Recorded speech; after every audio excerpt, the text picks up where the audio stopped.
మీ ఎలాంటి వ్యాపార ప్రకటనలకైనా వెంటనే మా ఛానల్ సంప్రదించండి. గురుర్బ్రహ్మ గురుర్విష్ణు గురుదేవో మహేశ్వర గురు సాక్షాత్ పరబ్రహ్మ తస్మై శ్రీ గురవే నమః. ఆదిత్యోర్కోరవిర్భానుర్భాస్కరశ్చ దివాకరః మార్తాండః సవితా హేళి తీక్ష్ణాం శర్మిహిరో రవిః. యఃకర్తా జగతాం భర్తా సంహర్తా మహసాం నిధిః ప్రణమామి తమాదిత్యం బహిరంతస్తమోపహం. 2025 సంవత్సరం 11వ రాశి కుంభరాశి. ఈ కుంభరాశి ఎట్లా ఉందో చూద్దాం.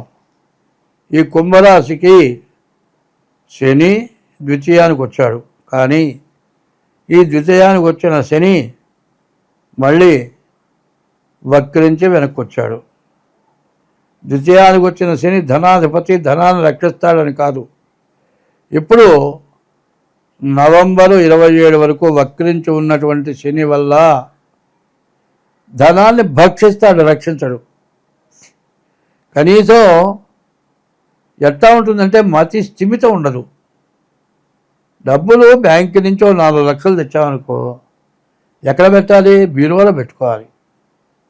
తొందరగా బాత్రూమ్ పోవాలని మంచం మీద పెట్టి బాత్రూమ్కి వెళ్తావు, నువ్వు వచ్చే లోపల ఎవడో కొట్టేస్తాడు. ఇంట్లో అందరి మీద అనుమానమే. ఎవడో వాకిట్లోకి వస్తాడు, చూస్తాడు, తీసుకుంటాడు, వాడు వెళ్ళిపోతాడు. వాడు వచ్చింది తీసుకెళ్ళింది కూడా ఎవడే తెలియదు. ఇట్లాంటి పరిస్థితి వస్తుంది. మొన్న ఒక చోట ఇదే జరిగింది. పెళ్లి లగ్నాలు పెట్టుకున్నారు. ఈ నెలలో పెళ్లి జరగాలి. పొలం 3 ఎకరాల పొలం అమ్మారు. దాదాపు ఒక 30 లక్షలు క్యాష్ తెచ్చారు. క్యాష్గానే మాకు ఇవ్వమన్నారు. నానా అవస్థపడి 1 నెల రోజులు కూర్చొని తేపకాస్త డ్రా చేసుకొని 30 లక్షలు తీసుకొని ఇంటికి వచ్చారు. ఇంట్లో బీరువాలో పెట్టుకున్నారు. తెల్లవారు వస్తారు, నిశ్చయితాంబూలాలు పుచ్చుకోవాలి. ఆ టైంలో ఎవడు పెట్టాడో ఎట్లా జరిగిందో దేవుడు తెలియాలి. రాత్రికి రాత్రి ఇంట్లో బీరువా డబ్బులు 30 లక్షలు పోయినాయి. తీరా ఎవరు తీశారు, ఎట్లా పోయింది ఎవరికి అర్థం కాదు. మరి ఎవరైనా సరే ఇప్పుడు ఏమవుతుంది? పెళ్లి చేస్తున్నాం అంటే అమ్మాయికి ఏం పెడుతున్నారు, అబ్బాయికి ఏమి ఇస్తున్నారు, ఇవే. వాడికి రెండో పని లేదు. ఇది ఎవడో దొంగముండవాడు వింటాడు, కాజేస్తాడు. చూడండి, ఆ పిల్లాడి మళ్ళీ పొలం లేదు అమ్మటానికి. ఆ పిల్ల పెళ్లి చేయటానికి లేదు. వాళ్ళు పిల్లని చేసుకో అన్నారు. మరి పిల్లవాడు ఇష్టపడ్డారు, కానీ పెళ్ళయ్యే పరిస్థితి లేదు. ఈ పరిస్థితుల్లో ఏం కావాలి? తల్లిదండ్రులు ఏం కావాలి? ఆ పిల్ల ఏం కావాలి? ఈ పరిస్థితి నిజంగా జరిగింది. మరి ధర్మం అయితే నిశ్చితార్థం దాకా వచ్చినటువంటి పెళ్ళి తాంబూలాలు పుచ్చుకున్నారు.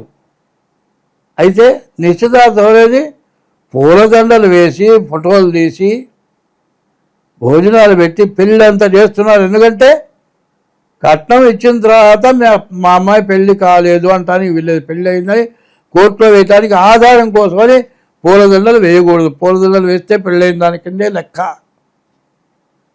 మరి పెళ్లి రోజు వరకు ఉంటారో, వీళ్ళు అడ్డం తిరుగుతారో, వీళ్ళు ఎవరినో తీసుకుపోతాడో అనుమానంతో ఆ విధంగా చేస్తున్నారు.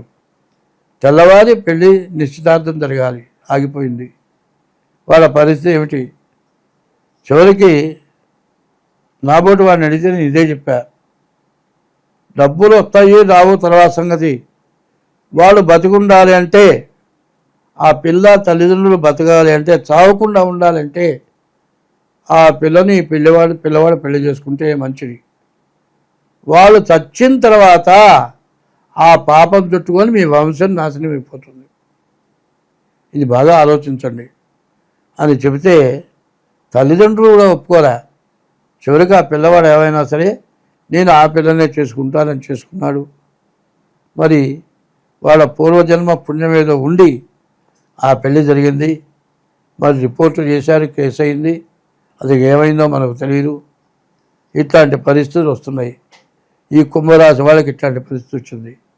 ఈ కుంభరాశిని గురించి ఏం చెప్పాలో నాకు తోచటంలా. ప్రతి వాళ్ళు కూడా తనకి రావాల్సిన రూపాయి రాక బతకాలో చావాలో తెలియక చాలా బాధలు పడుతున్నారు. ఈ కుంభరాశికి ఎవరైనా దిక్కంటే దేవుడే దిక్కు, దిక్కు లేని వాళ్ళకి దేవుడే దిక్కుట. పిల్లలకి స్నానం చేయించి శ్రీరామ రక్ష అంటారు. శ్రీరామ రక్షని వాళ్ళంటే మనం చేసుకొని తల చుట్టూతో నీళ్ళు చెప్పుకొని సర్వ జగద్రక్ష అనాలి. శ్రీరామ రక్ష సర్వ జగద్రక్ష, అందరినీ రక్షించేవాడు రామచంద్రమూర్తి. అందువల్ల శ్రీరామ రక్ష సర్వ జగద్రక్ష అనుకొని ఎటువంటి కష్టాలు వచ్చినా ధర్మానికి నిలబడాలి. ధర్మో రక్షతి రక్షిత, ధర్మాన్ని నువ్వు రక్షిస్తే నిన్న ధర్మం రక్షిస్తుంది. కాబట్టి కుంభరాశి వాళ్ళు డేట్ ఆఫ్ బర్త్ ద్వారా జాతకం చూసుకోవడం చాలా అవసరం. ఎవరైనా సరే ఈ కుంభరాశి వాళ్ళకి ఆడపిల్ల ఉంటే కన్యాదానం చేసి వివాహం కనుక చేస్తే వాళ్ళ ఈ దోషం మొత్తం పోతుంది. దశపూర్వేషాం దశాపరేషాం, 10 జన్మల్లో చేసిన పాపం కన్యాదానం వల్ల పోతుందట. అటువంటి కన్యాదానం చేయాలి. కాదండి తల్లిదండ్రి లేని పిల్లలు దరిద్రుడు ఉండి ఆ పిల్ల పెళ్లి చేయలేకపోతే కనీసం మీ తప్పు తెచ్చైనా సరే ఈ కుంభరాశి వాళ్ళు ఆ పిల్లకి కన్యాదానం చేసి పెళ్లి చేయండి. మీ సమస్త బాధలు సమస్త పాపాలు నివృత్తి అవుతాయి. ఈ కుంభరాశి వాళ్ళు అట్లా చేస్తేనే మీరు బాగుపడతారు. అట్లా బాగుపడాలనుకుంటే నేను చెప్పిన పని చేయండి.